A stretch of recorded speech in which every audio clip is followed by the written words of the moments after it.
우리 소명교회 성도님들 만나뵙게 돼서 반갑고 너무나 감사합니다. 제가 너무나 존경하고 사랑하는 박대영 목사님, 그리고 소명교회 꼭 한번 오고 싶었는데 사실은 이제 강의로만 오후에 오면 좋았는데 목사님께서 1, 2부 설교를 말씀하셔서 그때 성령이 막으셔야 됐는데 순간적으로 제가 네 라고 대답하는 바람에 제가 무슨 깡으로 여기 서 있는지 잘 모르겠습니다. 제가 처음 뵙는 분들께 제 이름 얘기를 잠깐 해드립니다. 워낙 실명이냐고 물어보시는 분들이 많으셔가지고요, 외할아버님께서 이름을 조금 이제 저만 이런 식으로 좀 지어 놓으셨습니다.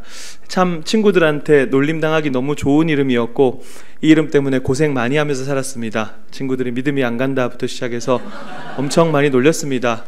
그래서 22살 때 군대 갔다 와서 이름을 좀 바꿔야 되겠다는 생각을 가지고 저를 담당했던 청년부 목사님을 찾아갔습니다. 목사님께서 저를 아래 위로 한번 훑으시고는 그렇게 말씀하셨습니다.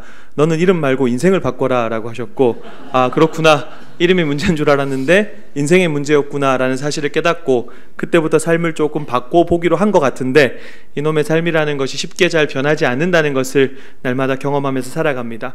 제가 우리 광주 소명교회에서도 저희 사역에 또 후원을 해주시는 교회이기 때문에 이단에 관련된 내용들은 이따 오후에 하겠지만 이 이단 관련된 사역을 한 10년 정도 넘게 하면서 제가 특별하게 뭔가를 더해서 다른 말씀보다는 제가 이 사역을 하면서 형성하게 된 저의 세계관이나 가치관, 그리고 제가 가장 많이 생각하고 가장 많이 고민했던 영역을 오늘 마태복음 5장 4절 말씀을 통해서 우리 성도님들과 조금 나누고 싶습니다. 꽤 오래전에 한 집회를 참석했는데 그 강사가 그런 이야기를 했습니다. 본인 교회에는 이제 장례식이 일어나면 앞으로 계획인데 그리스도인들에게 죽음이라고 하는 것이 슬픔이 아니라 기쁨이기 때문에 이제 앞으로 본인 계획에는 본인 교회에 일어나는 모든 장례식장에서 기쁨의 찬양을 부르고 할 수 있으면 박수도 치겠다 라고 말씀을 하셨습니다. 우리 성도님들은 이 이야기를 들으시면서 어떤 생각이 드시는지 모르겠습니다. 저는 그런 생각이 들었습니다. 우리가 살면서 마주하는 많은 고통이 있고 슬픔의 순간들이 있습니다. 근데 그런 것들을 즉시 신앙이라는 이름으로 뭉개는 태도들을 좀 조심해야 되겠다라는 생각을 하게 된 거죠. 신앙을 앞세워서 타인이 당하는 고통과 애통을 즉각적으로 잠재워버리는 그런 시도들 굉장히 조심해야 될 것 같습니다. 물론 우리가 당하는 고난과 이런 고통과 애통, 슬픔의 순간들을 신앙으로 승화시키지 말자라는 뜻은 아닙니다. 다만 우리가 살아가는 세상, 그리고 그 세상 속에 있는 우리 인간의 존재 양식과 방식이라는 것이 단순하게 도식화시킬 수 없는 문제라는 것을 좀 인정하자라는 뜻입니다. 어릴 때부터 그렇게 많이 배웠던 것 같습니다. 모교회 참 좋은 곳이고, 다만 이제 선배들 몇몇 중에 좀 율법적인 그런 분들이 계셨고, 저도 그렇게 배웠는데 좀 슬픈 일이 있어도 공동체의 덕을 좀 지키기 위해서 좀 숨겨라, 티내지 마라, 성숙하게 대처해라, 그런 얘기들을 굉장히 많이 들었습니다. 그리고 또 그렇게 배우면서 그것이 맞는 줄 알았기 때문에 똑같이 사람들을 좀 그런 식으로 압박을 했었던 것 같습니다. 근데 시간이 지나면서 이 방식이 얼마나 다른 사람들을 고통스럽게 하는 방식인가, 또 사람들을 힘들게 하는 것인가 라는 것을 알게 되었습니다. 그리고 많은 좋은 공동체를 만나면서 배운 것이 있는데, 슬픔에 빠진 사람들의 감정을 압살시키는 것 외에도 다른 방식으로도 공동체의 덕을 세울 수 있다는 것 말이죠.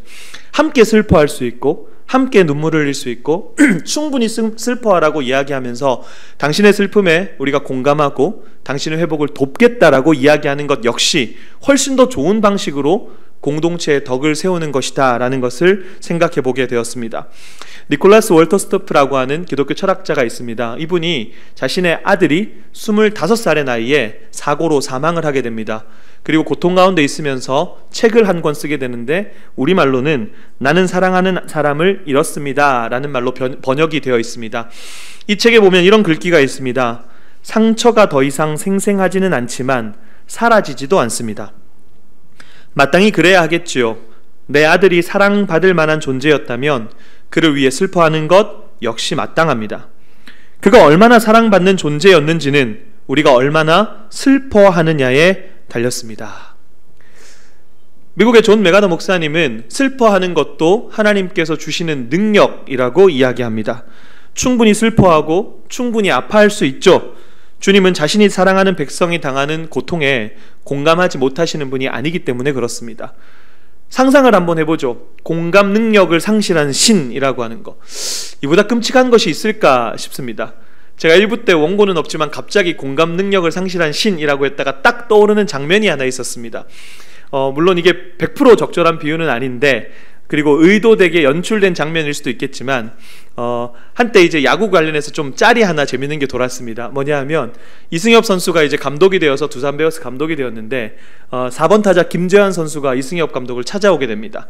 그런데 이제 이렇게 얘기합니다. 김재환 선수가 자꾸 치는데 힘이 들어간대요. 그러니까 이승엽 감독이 눈이 동그라지면서 왜 힘이 들어가? 이렇게 얘기를 합니다. 그리고 난 이후에 김재환 선수가 이렇게 얘기하죠. 좀 잘 치려고 하다 보니까 힘이 들어갑니다. 이렇게 얘기합니다. 그랬더니 다시 한번 더 크게 눈을 뜨면서 치면 되지 이렇게 얘기합니다. 약속의 파래를 기억하는 우리로서는, 그죠? 그리고 어쩌면 이게 뭐 아까도 말씀드린 것처럼 의도되고 연출된 장면인지는 모르겠으나 어쩌면 선수에게는 굉장히 끔찍한 상황이 아니었을까라는 생각을 해보게 됩니다. 신앙이라고 하는 것이 어떤 각양각색의 이상으로 점철된 환상이 아니라 지독한 현실이라는 것을 많이들 경험하면서 살아갑니다. 이 지독한 현실을 우리 하나님께서 훨씬 더 잘 알고 계신다라는 사실이죠. 문제는 이 지점인 것 같습니다. 우리가 이런 애통, 슬픔, 고통, 애환 이런 것들을 너무나 잘 안다면 오늘 본문을 쉽게 납득하기가 어렵습니다. 왜냐하면 슬퍼하는 것, 애통하는 것, 고통하는 것은 결코 좋은 상황은 아니기 때문에 그렇습니다. 할 수만 있다면 슬픔이라는 것을 좀 피하고 싶습니다. 슬픔이여 내게 오라, 그 슬픔을 극복함으로써 내가 그리스도인을 증명해내리라, 이런 식으로 생각하는 사람들은 많이 없습니다. 피할 수 있으면 피하고 직면하고 싶지 않고 마주하고 싶지 않은 것이 적어도 우리가 세상을 살면서 눈물을 흘리는 순간인 것 같습니다. 그리고 심지어 그것을 오늘 성경의 말씀처럼 복이라고 말하는 사람들도 없을 겁니다. 심지어 팔복에서 말하는 이 복이라고 하는 단어가 행복한 상태를 의미하는 단어이기 때문에 오늘 본문이 더 쉽게 이해가 되지 않는다는 것입니다. 왜냐하면 주님은 슬퍼하는 사람이 행복한 사람이라고 말씀하셨기 때문에. 도대체 우리는 이것을 어떻게 이해해야 될까라는 고민들을 좀 해보기 시작하는 거죠. 우리가 이 구절을 해석하고 우리에게 적용하기 위해서 두 가지 작업을 좀 해야 될 것 같습니다. 첫 번째는 팔복이 어떤 구조를 가지고 있는가를 짧게 생각을 해보고, 두 번째, 그러면 이 본문에서 말하고 있는 애통, 슬픔이라고 하는 것이 도대체 무엇인가 라는 것을 생각해 봐야 하는 것이죠. 이 팔복이라고 하는 것을 좀 살펴보면 3절부터 10절까지 살펴보면 3절에 이런 말씀이 있습니다. 심령이 가난한 자는 복이 있나니 천국이 그들의 것이며, 10절은 의를 위하여 박해를 받는 자는 복이 있나니 천국이 그들의 것입니다. 그러니까 3절과 10절이 천국이 그들의 것이다 라고 시작해서 천국이 그들의 것이다 라고 끝이 납니다. 즉 시작과 끝이 같은 배치로 이루어진 것이죠. 이것은 저자의 의도가 담긴 문장의 배치라고 이해해 볼 수 있습니다. 마태복음의 저자는 이러한 문장 배치를 통해서 각 복이라고 하는 것이 독립적으로 떨어져 보이지만 그렇지 않다라고 하는 점을 보여주면서 이 복이라고 하는 것이 무엇을 강조하고 있는지를 우리에게 분명하게 드러내 보이고 있습니다. 천국이 그들의 것이다 라고 할 때 이 천국이라고 하는 것이 단순히 우리가 죽어서 영원히 저기 어디 하늘나라 가서 영원히 사는 곳이 아니라는 것을 우리는 너무나 잘 알고 있습니다. 천국은 하나님의 왕국이라고 하는 뜻이고, 하나님의 왕국은 하나님의 통치라고 하는 지리적 영토적 개념보다는 하나님의 통치를 의미하는 개념이라는 것 또한 우리는 잘 알고 있습니다. 그러니까 팔복이라고 하는 것은 하나님의 통치로 시작해서 하나님의 통치를 받는다는 것으로 마무리되는, 즉 이 팔복의 핵심은 하나님의 통치를 받는 사람들의 특징, 즉 하나님의 통치를 받는 사람들이 누리는 복된 상태를 의미하고 있습니다. 이것이 팔복인 것이죠. 우리는 이미와 아직의 이 긴장 상태를 살아가면서 이미 임한 하나님의 나라에서 그분의 통치 속에서 살아가되, 장차 완성될 그 하나님의 완벽하고 완전한 통치를 소망하고 기대하면서 살아갑니다. 이 이미와 아직의 긴장 상태를 살아가는 것이죠. 아직 완성되지 않은 하나님의 통치를 이미 임한 하나님의 통치를 통해서 미리 맛보아 누리는 것이 팔복을 살아가는 사람들입니다. 그래서 팔복은 시제도 마찬가지인데 현재적이고 동시에 미래적이라고 이야기를 하는 겁니다. 이 관점으로 오늘 본문의 이야기를 한번 해보려고 합니다. 애통하는 자가 복이 있다. 그들이 위로를 얻을 것이다.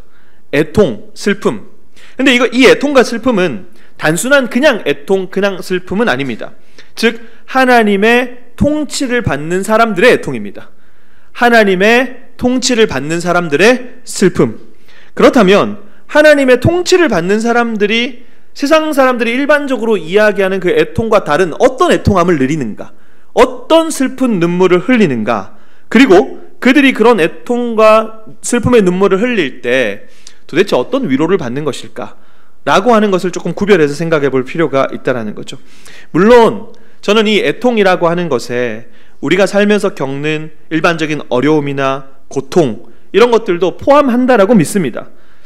하나님이 그런 것까지 다 깡그리 무시하지는 않으실 겁니다. 하나님은 다양한 방식으로 사람들이 겪는 그런 고통과 애통을 위로하십니다. 어떨 때는 적절하게 만나야 될 사람을 통해서 회복하기도 하십니다. 적절하게 딱 사람을 만나서 그 사람을 통해서 우리는 회복을 누리기도 하고요. 때로는 하나님이 만들어 놓으신 자연 세계를 통해서 힐링을 하기도 합니다.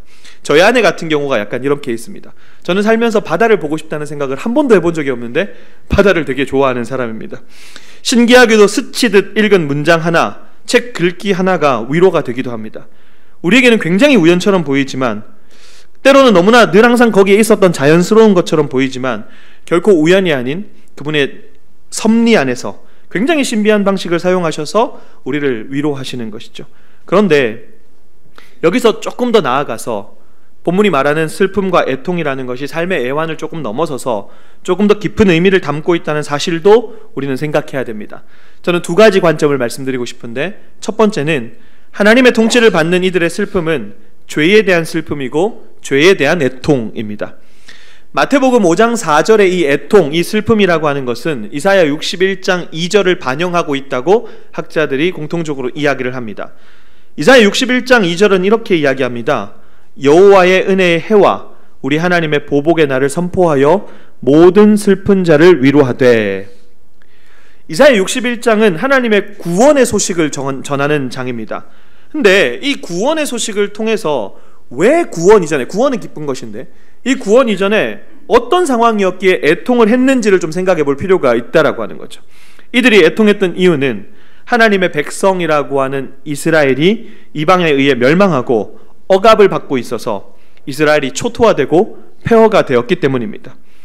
이들은 이방에 의해서 철저하게 농락당했고 아무것도 할 수 없는 상실과 무능력함을 경험하게 되었습니다. 그래서 이스라엘은 슬퍼했습니다.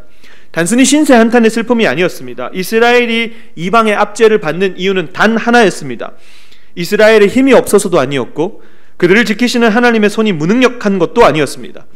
하나님의 백성 이스라엘은 늘 항상 죄를 지으면 하나님께서 이방을 통해서 압제를 하심으로 이스라엘을 돌이키는 방식을 사용하셨죠. 즉 하나님의 백성 이스라엘을 향한 이방의 압제는 범죄한 이스라엘을 하나님께로 돌이키시려고 사용하신 하나님의 일관된 그분의 방식이었습니다. 이방의 압제를 당하던 이스라엘은 그들의 악에서, 그들이 약해서 압제를 당하는 것이 아니라는 사실을 알게 되고 자신의 상황을 슬퍼하게 되었습니다. 그리고 이 슬픔 안에 무엇을 담았냐 하면 회개를 담았습니다. 처참한 현실에 대한 슬픔이기도 했지만 동시에 자신들의 죄가 불러온 참상에 대한 슬픔이었던 거죠. 하나님을 배신한 것에 대한 애통이었고 하나님의 계명과 율례를 어긴 것에 대한 후회 막심의 눈물이었습니다.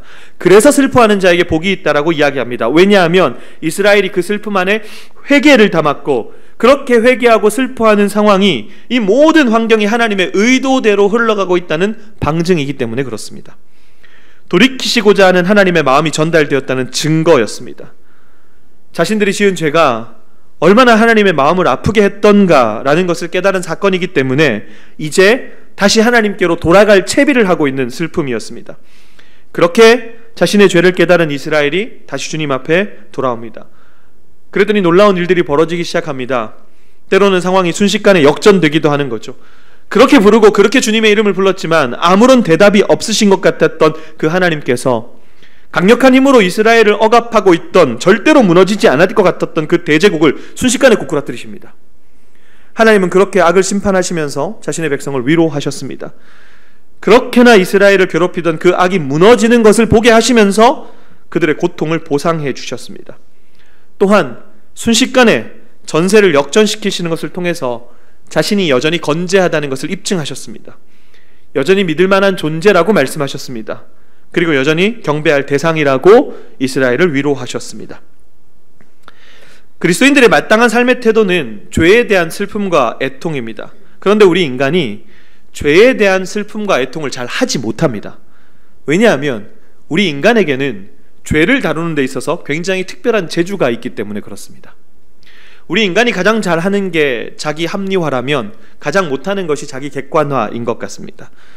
우리 인간이 가지고 있는 죄를 다루는 가장 독특한 재주가 뭐냐면 그 죄가 더 이상 나에게 죄가 아닐 수 있도록 합리화시켜버리는 겁니다. 우리는 하나님도 입 다물게 할 만한 얼마나 많은 명분들과 이유들을 가지고 살아가는지 모릅니다. 혹시 우리 성도님들 부부의 세계라는 드라마를 보신 적이 있으십니까? 네, 일부 분들은 거의 다 안 보셨다고 하시더라고요. 그분들은 기도만 하시는 분들이니까 아침에 일찍 나오셔서 그렇게 예배 드리시는 분들이고, 우리 이분들은 그죠, 아침에 저도 타락해서 그런 거 많이 보는데, 어쨌든 부부의 세계에 보면 굉장히 명대사, 그 드라마를 관통하는 명대사가 나옵니다. 사랑에 빠진 게 죄는 아니잖아 라고 얘기하죠. 내로남불이죠. 전문 용어로 내로남불이라고 하는데, 사랑에 빠진 게 죄는 아니잖아. 그것이 뭡니까? 바람핀 남편이 아내를 향해서 사랑에 빠진 게 죄는 아니잖아 라고 얘기하죠. 이건 그냥 미친 겁니다. 그죠? 근데 그게 인간이 가지고 있는 죄를 다루는 방식일 수 있다는 것을 우리가 좀 기억할 필요가 있다는 거죠. 중독계에서 되게 유명한 말이 있습니다. 중독자의 뇌는 더 이상 합리적 판단을 위해서 작동하지 않는다고 합니다. 오로지 모든 상황을 합리화시킨다라고 표현하죠. 알코올 중독자가 술 못 끊는 메커니즘이 되게 단순하죠. 술을 마셨는데 문제를 일으킵니다. 그럼 자기가 문제를 일으킨 상황에 술을 깨고 난 이후에 직면을 했을 때 단주라고 하는 합리적 판단을 해야 되지만 여전히 술을 마실 수밖에 없는 이유를 찾으면서 술 마시는 자기를 합리화시켜버립니다. 중독자들이 중독으로 가는 과정에서 가장 할 수 있는 위대한 착각이 뭐냐면 내가 조절하면서 할 수 있다라는 착각입니다. 그것 때문에 점점 처음에는 실험적 사용 단계에서 습관적 사용 단계로 가다가 결국에는 강박적 사용 단계까지 가면서 점점점 파괴되는 모습, 자신의 삶을 파괴시키는 것이죠. 합리적 판단이 아니라 끊임없는 자기 합리화가 이루어지는 것, 내로남불이 괜히 나오는 말이 아니라 그것이 우리 인간이 어쩌면 죄를 다루는 가장 기가 막힌 재주라는 생각들을 하게 되는 것이죠.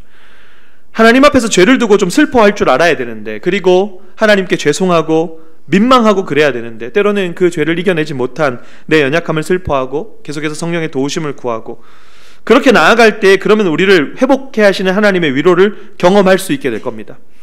본문에서 말하는 악의 세력이 고꾸라지면서 상황을 역전시키는 것도 때로는 볼 수 있겠지만, 때로는 우리가 원하는 방식대로 상황이 바뀌지 않더라도 빌립보서 말씀처럼 우리의 마음과 생각을 지키심으로 그 상황을 이겨내게도 하실 겁니다. 때로는 생각지도 못한 반전을 통해서 위로를 하시기도 하실 겁니다.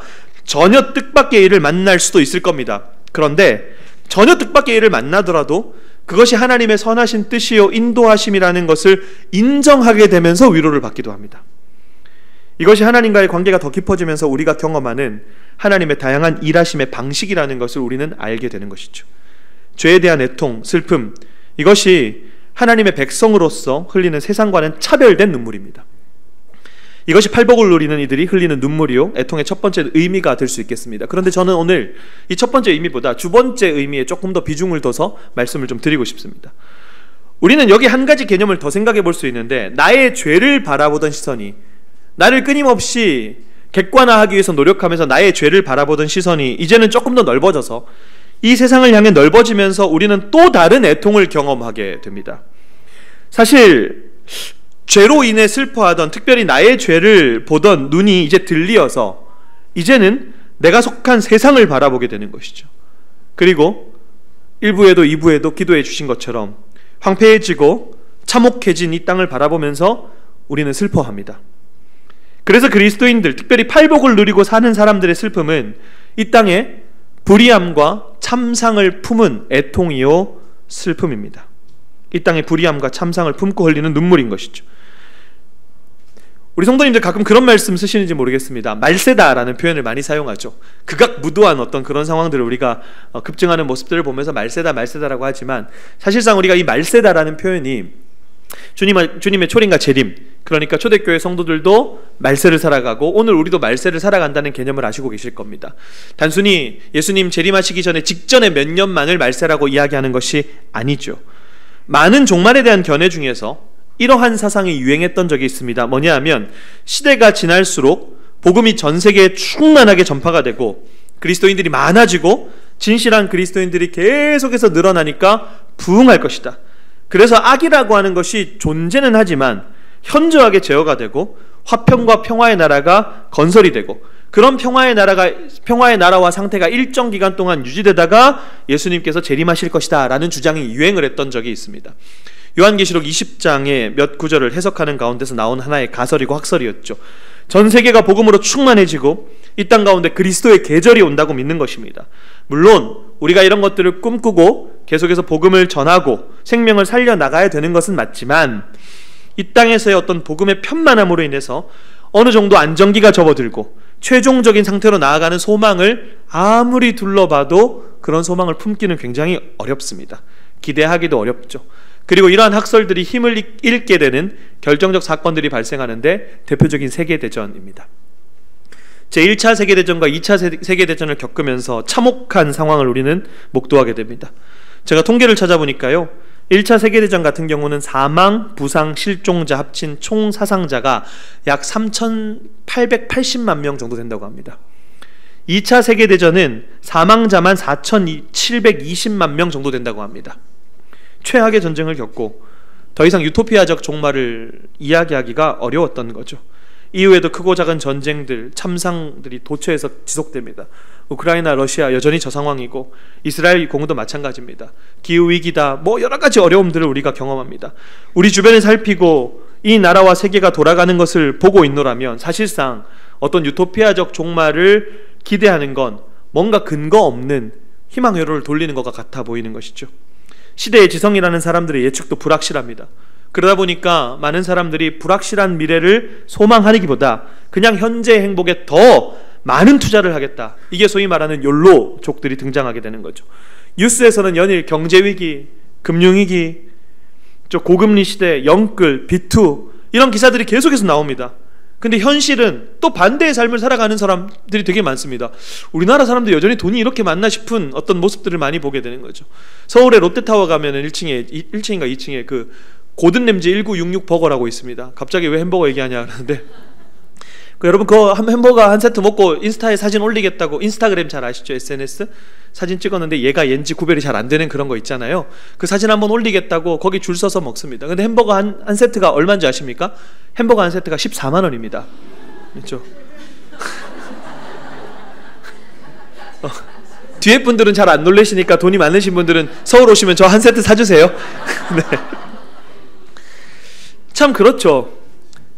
한쪽에서는 14만 원짜리 한 세트 햄버거 먹겠다고 줄 서 있고 또 한쪽에서는 안타깝게도 생활고에 시달려서 일가족을 살해하고 자신도 스스로 목숨을 끊는 가족의 이야기를 연일 우리는 듣습니다.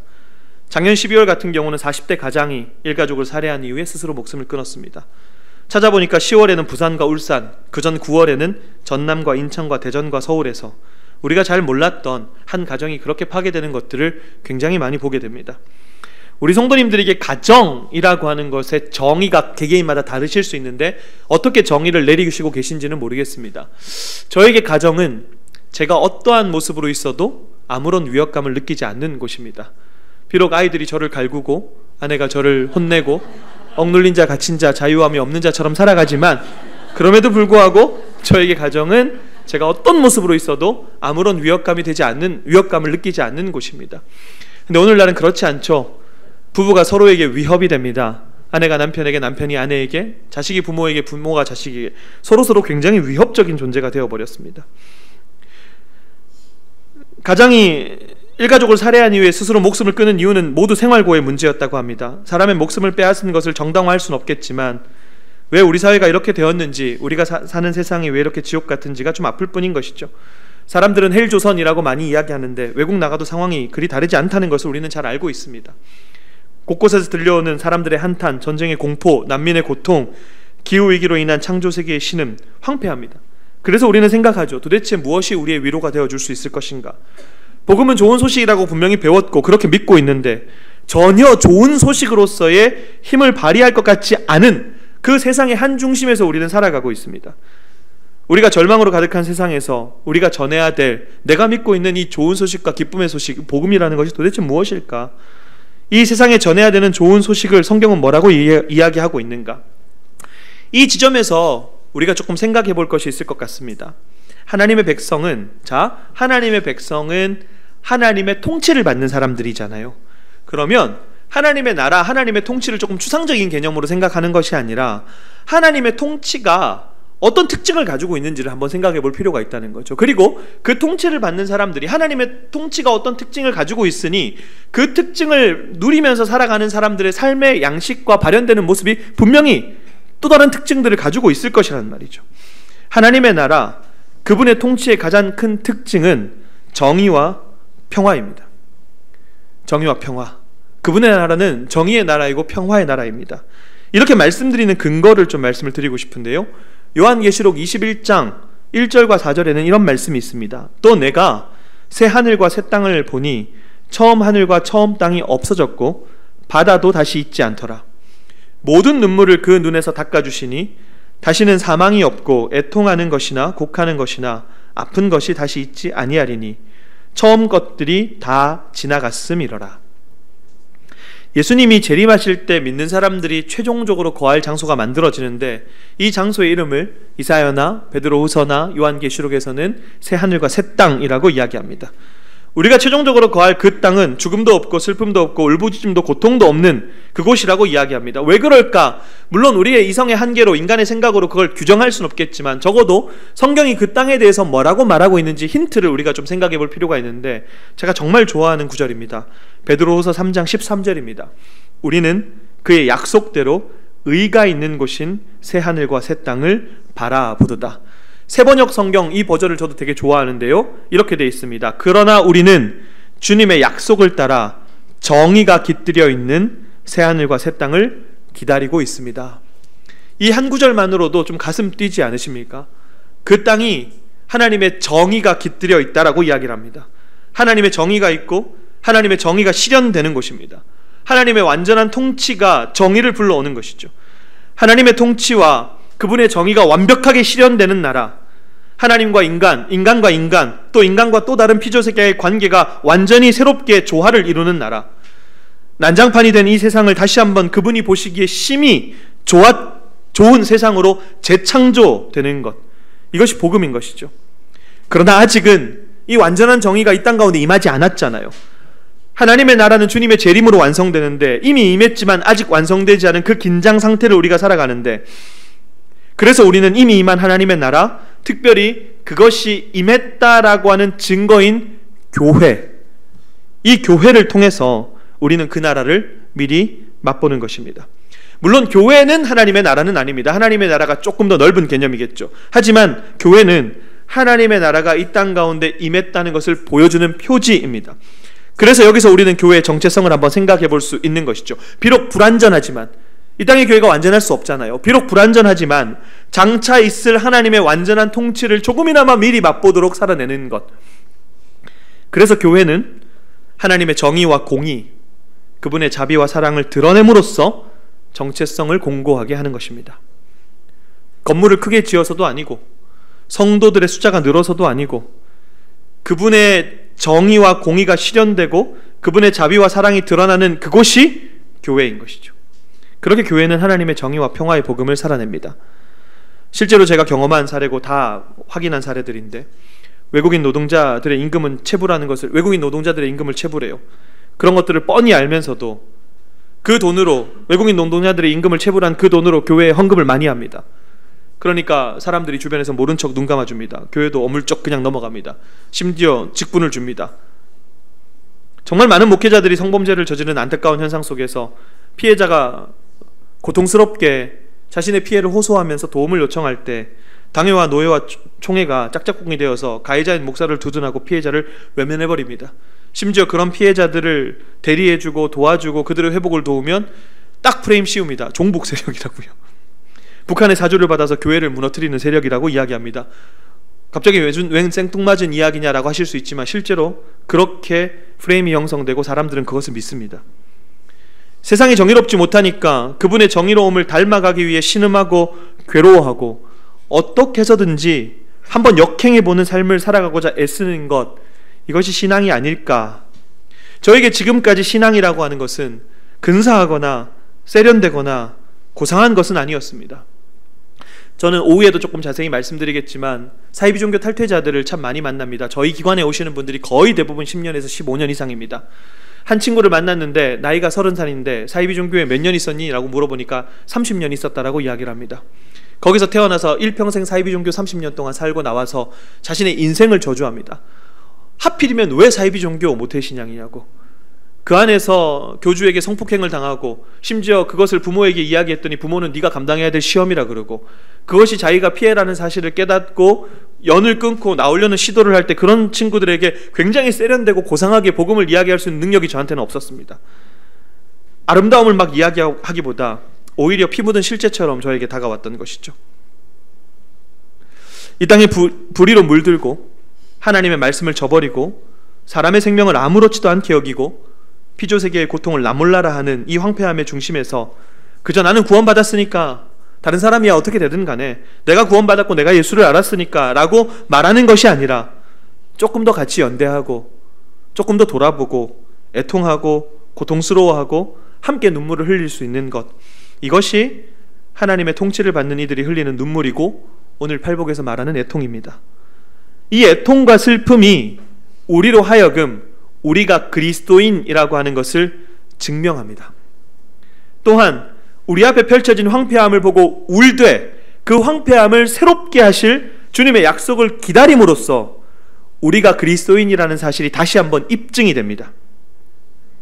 그래서 애통하는 자에게 복이 있습니다. 왜냐하면 황폐함을 새롭게 하시는 이 주님의 위로를 얻기 때문에 그렇습니다. 우리가 그리스도인이라고 하는 것은 하나님의 정의와 평화를 갈구하고 그 정의와 평화를 이 땅 가운데서 부분적으로 실현하려고 애쓰는 태도에서부터 나타나는 겁니다.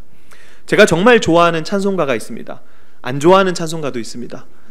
믿음이 이기네, 이 믿음 더욱 굳세라, 이런 찬양은 별로 안 좋아하고, 되게 좋아하는 찬양은 시온의 영광이 빛나는 아침이라는 찬양을 저는 정말 좋아합니다. 시온의 영광이 빛나는 아침, 하나님의 통치가 구현되는 세상의 비유적 표현이잖아요. 정의와 평화가 비로소 이 땅에 깃들게 됩니다.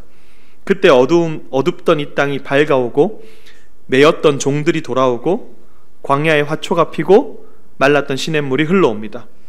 싸움과 제약이 참혹한 땅에 찬송의 하늘에 사무칩니다. 사무친다라는 표현이 뭡니까? 깊이 스며들어서 멀리까지 미친다라는 뜻이죠. 찬송이 하늘에 사무치는 것, 그 반전이 일어납니다.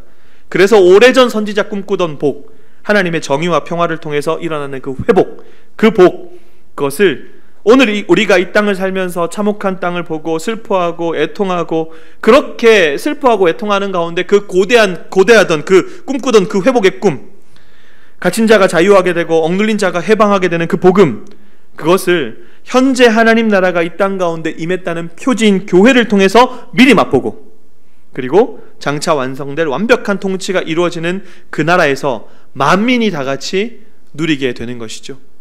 적어도 우리가 신앙을 함에 있어서 하나님에 대한 확실한 믿음 하나는 있습니다. 그분이 때로는 잘 대답을 안 해주시는 것 같고 정말 계신가 싶기도 하고, 그렇지만 그래도 우리 마음 가운데 딱 한 가지 제가 붙들고 있는 신앙은 적어도 하나님이 자기가 약속하신 것은 지키신다라는 분입니다. 그래서 제가 베드로후서 말씀 이것도 참 좋아하는 이유가, 저 새하늘과 새 땅을 바라보고 하나님의 정의가 깃든 땅을 상상하면서 기다리는 그 고대하는 마음이 저의 근거 없는 맹목적 신앙이라든가 어떤 희망회로가 아니라 그의 약속대로 이루는 것이기 때문입니다.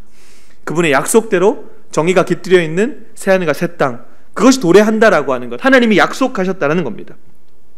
그리스도인은 죄악으로 인해 폐허가 된 이 세상을 바라보면서 애통하는 자들입니다. 그래서 그리스도인은 하나님의 정의와 평화를 갈망하는 태도로 세상을 바라보는 자들입니다. 결국에 그리스도인은 하나님의 정의를 무너뜨리는 불의함과 맞서고 평화를 깨트리는 억압과 착취에 대항하는 자들입니다. 그 과정에서 슬퍼하고 애통하죠. 도무지 하나님의 정의와 평화를 찾아볼 수 없는 곳에서, 그래서 때로는 우리가 신앙을 가지고 살아가는 것에 대한 무력감을 느끼고, 그렇게 도대체 내가 신앙을 가지고 살아가는 것이 무슨 의미이지?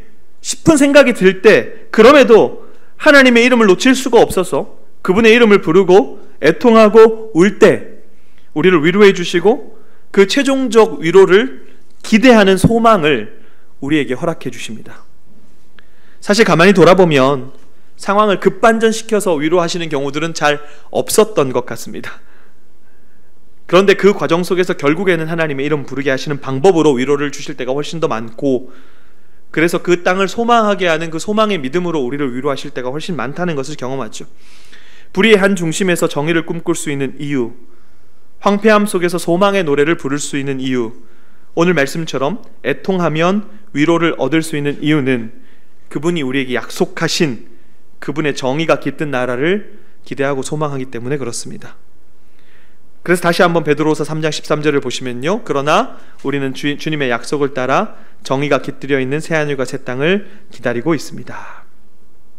제가 소망하는 건, 제가 저의 신앙을 유지하면서 제가 바라는 것은 우리가 구원받고 새하늘과 새 땅, 즉 완성된 천국에서 누릴 그 황금집은 아닌 것 같습니다.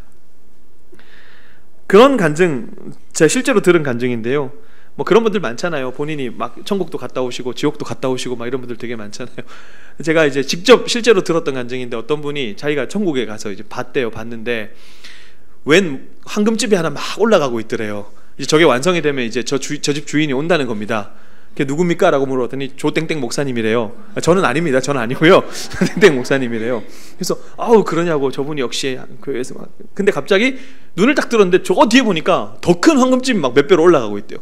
저건 누구 집입니까 주님? 야, 너는 세상에서 조땡땡 목사가 제일 그런 줄 알았지? 아니야, 윤땡땡 목사가 따로 있대요.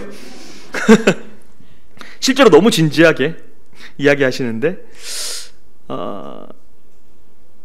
좀 유치하잖아요.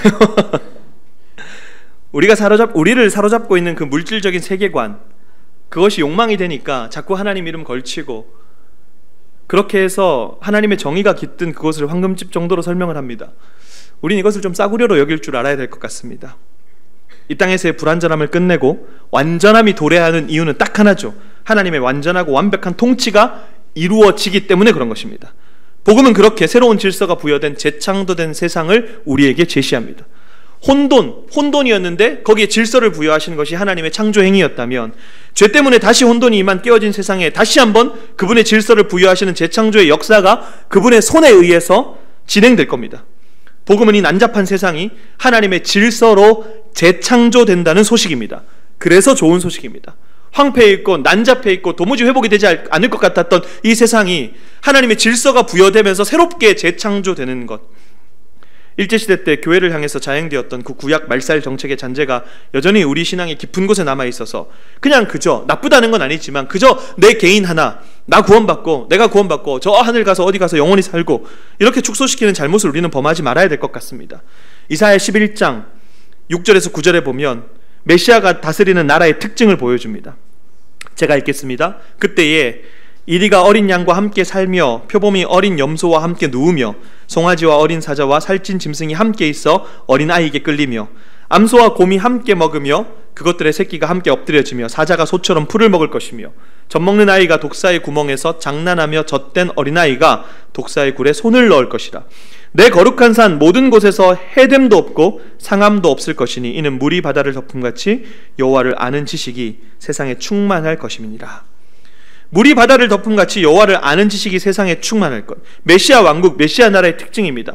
여호와를 아는 지식으로 말미암아 더 이상 세상에 폭력과 파괴와 억압과 착취가 들어설 곳이 없어집니다. 이것이 메시아 왕국의 특징이고 우리가 이 하나님의 나라를 꿈꾸는 이유입니다. 요한계시록 21장 1절에 보면 또 내가 새 하늘과 새 땅을 보니 처음 하늘과 처음 땅이 없어졌고 바다도 있지 않더라. 바다라고 하는 것을 죽음이라는 개념으로 상징으로 사용하죠. 물이 바다를 덮는다. 생명이라는 것이 죽음을 덮고 이방의 것들을 덮어서 회복을 이야기하고 심판을 이야기하면서 새로운 나라로 재창조되는 것. 여호와의 이름이 이 땅을 덮는다. 하나님의 생명으로 가득 찬 땅이 된다. 그 나라를 상상하면서 다시 한번 이 이사야 11장 6절에서 9절, 특별히 9절 말씀을 제가 읽어볼 텐데, 내 거룩한 산 모든 곳에서 해됨도 없고 상함도 없을 것이니 이는 물이 바다를 덮음같이 여호와를 아는 지식이 세상에 충만할 것임이니라. 서로 해치거나 파괴하는 일이 없다. 우리 성도님들 혹시 해치거나 파괴하는 일들, 그것 때문에 많이 애통하고 계신가요? 해치거나 파괴하는 것이 왜 생길까라고 고민을 해보니까 결국에는 힘이 불균형이 있고 이 불균형에 대한 그릇된 이해 때문에 해치거나 파괴하는 일들이 생기기 시작합니다. 내가 힘이 있다고 생각하니까 그 힘에 대한 확신, 내가 힘이 있으니까 그 힘에 근거한 확신이 다른 이를 짓밟는 행동으로 나타나기 시작합니다. 이리와 어린 양, 암소와 곰, 젖먹이 아이와 독사, 힘이 불균형입니다. 이 힘은 단순히 물리적인 힘만 존재하는 것이 아니라 돈의 힘, 정보의 힘, 어떤 분야든 내가 조금만 더 가진 것이 있다면 그것이 나에게 기득권이 되고 자신이 조금 더 가진 것으로 타인의 존재와 자유를 억압하기 시작합니다. 이 억압은 곧 힘의 논리를 가진 통치로 이어지게 되는 것이죠. 그런데 복음은 그 반대입니다. 복음은 완전히 반대입니다.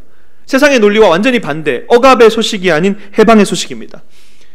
지고선이라는 말을 많이 쓰지만 지고선이라는 말로도 다 표현이 안 되는 새로운 왕이 등장합니다.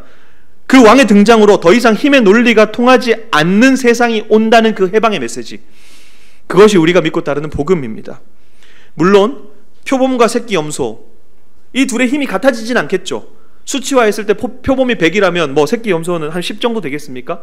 힘이 같아지진 않을 겁니다. 그런데 이게 더 놀라운 사실이죠. 힘의 불균형은 있겠지만 놀라운 사실은 그 불균형 때문에 생기는 억압은 사라질 거라는 뜻입니다. 그것 때문에 가슴이 뜁니다. 불균형으로 균형을 이루는 일, 아무리 생각해도 상상이 잘 안 돼요. 오늘날 사회에서 우리가 살아가는, 발 디디고 살아가는 세상에서 힘이 불균형하면 여기서 나타나는 부작용들이 분명히 있는데 이게 없대요. 이게 어떻게 이루어지지?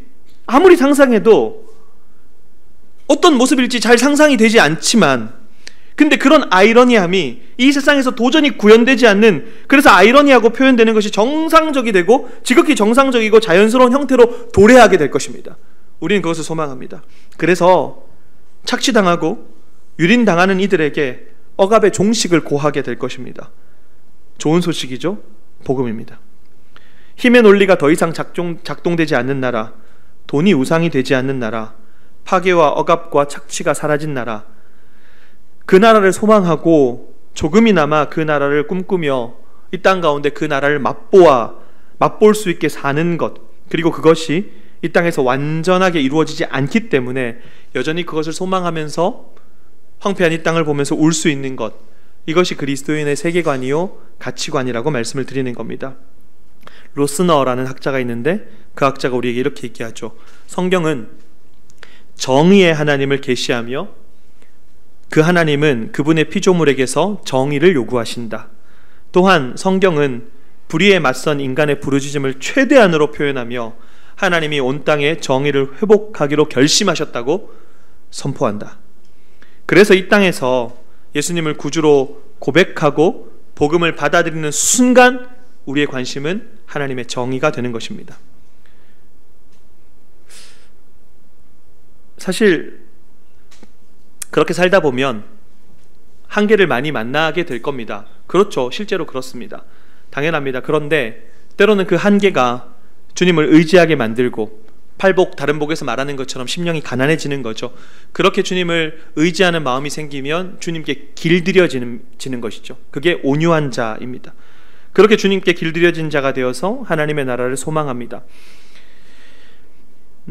바른미디어 사역 오후에도 조금 자세하게 말씀드리겠지만 사실 저에게 부활과 생명, 물론 이제 신학적으로 부활과 생명에 대한 개념을 알죠. 그런데 정말 제가 살면서 그렇게 고통당하는 친구들, 아파하는 친구들 찾아오고 만났을 때 우리 성도님들이 생각하시는 것보다 꽤 많은 탈퇴자들이 스스로 목숨을 끊기도 합니다.